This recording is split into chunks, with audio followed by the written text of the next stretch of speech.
मैं बोलूं sir, house in order में like sir, house is not in order में रहेगा सर। टाइम लेकिन आप तथ्यों पे बोलें। पहलगाम में जो लोगों की मृत्यु हुई उनके लिए अगर शहादत की मांग कोई कर रहा है तो हमारा दल का नेता राहुल गांधी कर रहा है। राहुल गांधी जी बदामी के कंटोनमेंट में गए। सर मैं बोलूं sir, house in order sir, house in order में like sir, house is not in order में रहेगा सर। टाइम लेकिन आप तथ्यों पे बोलें। गलत सूचनाएं नहीं दे सदन में, गलत सूचनाएं नहीं मत दे। हम बोलिए इसके ऑर्डर में लाइए सर। कोई सदन में गलत तथ्य नहीं रख सकते आप। सर मैं बोलूं सर, कैमरा आएगा मेरे पे। धन्यवाद। आदरणीय अध्यक्ष महोदय,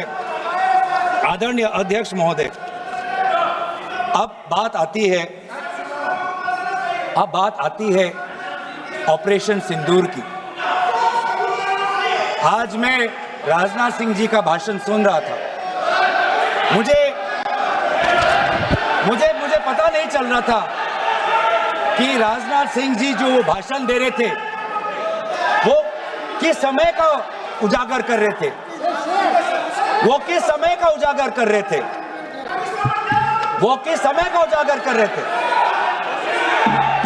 क्या वो 2016 के बाद क्या उन्होंने ये नहीं कहा कि हम घुस के मारेंगे और पाकिस्तान को आज वो उनका जो भी टेररिस्ट इंफ्रास्ट्रक्चर है उसको खत्म कर देंगे?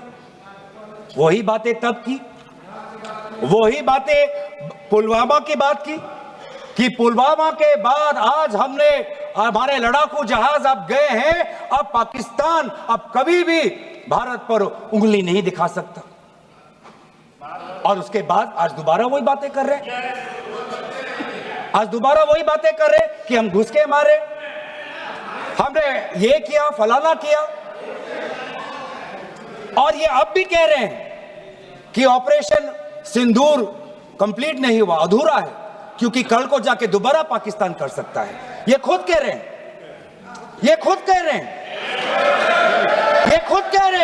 कि इसके पश्चात भी पाकिस्तान कल को जाके कर सकता है। तो ये जो सफल कैसे हुआ? फिर क्या सफल हुआ? आज ये खुद कह रहे हैं कि हमारा मकसद युद्ध का नहीं था। हम पूछना चाहते क्यों नहीं था, होना चाहिए था। आज उन्होंने खुद कहा कि हमारा मकसद जमीन लेने का नहीं था। क्यों नहीं था? पाकिस्तान ऑक्यूपाइड कश्मीर अगर आज नहीं लेंगे तो कब लेंगे? ये इन्होंने खुद कहा कि हमारा मकसद था टेररिस्ट के इंफ्रास्ट्रक्चर पर आक्रमण करना। तो क्या हमने उरी के समय नहीं किया? क्या हमने पुलवामा के समय नहीं किया? लेकिन उसके पश्चात भी पाकिस्तान का इतना साहस कि आज उन्होंने पहलगाम में जो पिछले 20 वर्षों में हमारे भारतीय नागरिकों पर सबसे दर्दनाक अगर हमला हुआ है तो आपके समय पे हुआ है। आपके समय में उरी हुआ, आपके समय में पुलवामा हुआ और आपके समय में आज पहलगाम हो रहा है। कुछ बातों का उजागर किया, कुछ किताबों का भी उजागर किया। ये नई प्रक्रिया है सर। हर चर्चा में आदरणीय भाजपा के नेता एक किताब उठा लेते हैं, जानकारी दे रहे थे। हमें नहीं सर, ब्लूमबर्ग को क्या जानकारी दिया? मैं पूरा पढ़ लेता हूं without editing. What is important, क्या जरूरी, हिंदी में अनुवाद करने की कोशिश भी करता हूं। मत करो। क्या ये जरूरी नहीं कि जेट गिरे, पर क्यों गिरे, क्या गलतियां हुई, वो महत्वपूर्ण है। संख्या महत्वपूर्ण नहीं सर। 35 ही राफेल है देश में, 35 ही राफेल है। अगर उनमें से कुछ गिरे भी तो देखिए सर, मुझे तो लगता है कि बहुत बड़ी क्षति हुई। 35 राफेल, अगर कुछ उनमें से भी अगर कुछ गिरे तो मुझे लगता है कि जरूरी है, क्योंकि आपको लगता है कि 35 राफेल काफी है। तो अगर कुछ गिरे तो वो भी जरूरी है। और उन्होंने उसके बाद ये कहा कि ये बात अच्छी है कि हमने अपनी गलतियां को समझा, उसको सुधरा, और 2 दिन बाद हमने अपने जेट को उड़ाए और दूर से हमने आक्रमण किया। सर, ये मैं थोड़ी जानकारी चाहूंगा। हमारे पास जो हमें संदेश मिलता है कि दुनिया के सबसे बढ़िया और बेहतरीन लड़ाकू जहाज हमारे पास है, सबसे बेहतरीन पायलट हमारे पास है, तो सीडीएस को ऐसा क्या कहना पड़ा, ऐसा क्या परिस्थितियां हैं कि हमारे हमारे लड़ाकू जहाज क्लोज रेंज में नहीं जा सकते, उनको दूर से ही फायर करना पड़ता? ये क्या है? ऐसी क्या पाबंदी है? ऐसी ये क्या पाबंदी है कि सीडीएस को ये कह रहे हैं कि हमारे लड़ाकू जहाज ने पहले दिन गलतियां की, गलतियां हमने सुधारी और दूर से हमने आक्रमण किया? क्या हम पास से नहीं कर सकते? ये जानकारी हमें दे। हम ये जानना चाहते हैं कि lieutenant general Rahul R Singh ने सदन के अंदर नहीं, सांसदों को नहीं, राजनीतिक दलों के फ्लोर लीडर्स को नहीं, फिक्की में जाके कहा। क्या कहा? उसका भी मैं हिंदी में अनुवाद करता हूं कि पाकिस्तान तो सिर्फ फ्रंट पे था और पाकिस्तान के पीछे चाइना उनके पूरी तरीके से समर्थन कर रहा है। ऐसी कोई आश्चर्य की बात नहीं होनी चाहिए, क्योंकि पिछले 5 वर्षों में लगभग 80% मिलिट्री हार्डवेयर पाकिस्तान को सिर्फ पूरा चाइना से मिल रहा है। तो सर, मैं आज पूछना चाहूंगा आदरणीय राजनाथ सिंह जी से, जो सरकार चीन को लाल आंख दिखाने की बात करती है, एक बार भी आपने चीन का उजागर अपने भाषण में क्यों नहीं किया? आर्मी कर रही है, आर्मी के कह रही है, आर्मी कहती है कि सिर्फ चीन और पाकिस्तान का ये 2 फ्रंट नहीं, अब 3 फ्रंट का भी हो सकता है, कन्वर्जेंस हो सकता है चीन, पाकिस्तान और बांग्लादेश को लेकर। लेकिन मैं सरकार को याद दिलाना चाहूंगा कि ये जो 2 फ्रंट की जो बात थी, इस बात की शुरुआत किसने की थी? इस बात की चेतावनी किसने दी थी? इस बात की चेतावनी इसी सदन में हमारे दल के नेता राहुल गांधी जी ने दी थी। और यही हम जानना चाहते हैं, कि आज जो युद्ध हुआ, इसमें पाकिस्तान को चीन से कितना समर्थन मिल रहा है। हम सेना से नहीं, आज हम आदरणीय राजनाथ सिंह जी से और प्रधानमंत्री मोदी जी से जानना चाहते हैं।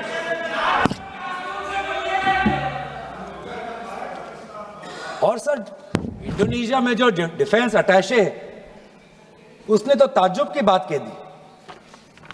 उसने क्या कहा sir? India defence attache group captain Shiv Kumar ने, हिंदी में दोबारा अनुवाद करता हूं, कि भारत ने लड़ाकू जहाज खोए इसलिए क्योंकि कुछ मिलिट्री टारगेट्स पर आक्रमण करने पर पाबंदी थी। क्यों? क्या पाबंदी थी? ऐसे क्या ये राजनीतिक कंस्ट्रेंट्स थे? आपने कहा कि 9 टारगेट पे हमने आक्रमण किया, लेकिन हमें यह भी सूत्रों से जानकारी और मीडिया में आया है, और लेफ्टिनेंट जनरल राहुल सिंह ने खुद कहा कि पहले 21 टारगेट्स चुने गए थे और 21 से फिर 9 हुए। क्यों हुए? आज मैं ये जानना चाहता हूं कि पिछले 20 वर्ष में सबसे घातक आक्रमण हमारे महिलाओं पर हुआ, हमारे बच्चों पर हुआ, भारत के आत्मा पर हुई। हमने सब ने वो दहशत को अनुभव किया, हम सब एकजुट हुए, हमने पूरी तरीके से समर्थन प्रधानमंत्री मोदी जी को दी कि अब जाइए। और ऐसा एक माहौल बन चुका था कि देश किसी भी कीमत चुकाने के लिए तैयार था। पूरा देश प्रधानमंत्री मोदी जी के साथ था, विपक्ष प्रधानमंत्री मोदी जी के साथ था। और अचानक 10 मई के दिन पे हमारे राष्ट्रदूत कहते हैं कि हम पाकिस्तान पर हमला करेंगे, और शाम के 10 मई को सूचना आती है कि पाकिस्तान के साथ अब युद्ध पर हम परिणाम दे रहे हैं, सीज फायर हो गया। क्यों हुआ? हम आदरणीय प्रधानमंत्री मोदी जी से जानना चाहते थे अगर पाकिस्तान वाकई में अपने घुटने टिकने के लिए तैयार था तो आपने क्यों रुका, आप क्यों रुके और किसके सामने आप झुके, किसके सामने आपने सरेंडर किया, किसके सामने आपने सरेंडर किया? वो अमेरिका के राष्ट्रपति जो 26 बार आज कह चुके हैं कि व्यापार को लेकर उन्होंने भारत और पाकिस्तान को सतर्क किया और दोनों को मजबूर किया कि वो इस जंग को छोड़े। 26 बार। आज राष्ट्रपति ट्रंप खुद कहते हैं कि 5-6 जेट गिरे हैं। एक एक जेट करोड़ करोड़ अरब अरब रुपयों का है, मिलियंस एंड मिलियंस का है। इसलिए हम जानना चाहते हैं, आज हमें स्पष्ट रूप से आदरणीय राजनाथ सिंह जी बताएं, देश पर विश्वास करें, देश में वो साहस है सच्चाई सुनने की। आज आप बताएं कितने लड़ाकू जहाज गिरे? हमारे में वो साहस है, क्योंकि ये सूचना, ये सच्चाई सिर्फ देश के नागरिकों के लिए नहीं, ये सूचना, ये सच्चाई हमें देश के जवानों को भी देना है। आज उनसे भी झूठ कहा जा रहा है, उनके बीच में भी भ्रम फैलाया जा रहा है। हम उनकी जो सच्चाई है आज हम सदन के अंदर लाना चाहते हैं। और सर, बात में आती है विदेश नीति की। किस मुंह से हम कहें कि विदेश नीति आज सफल हुआ है? किस मुंह से कहें?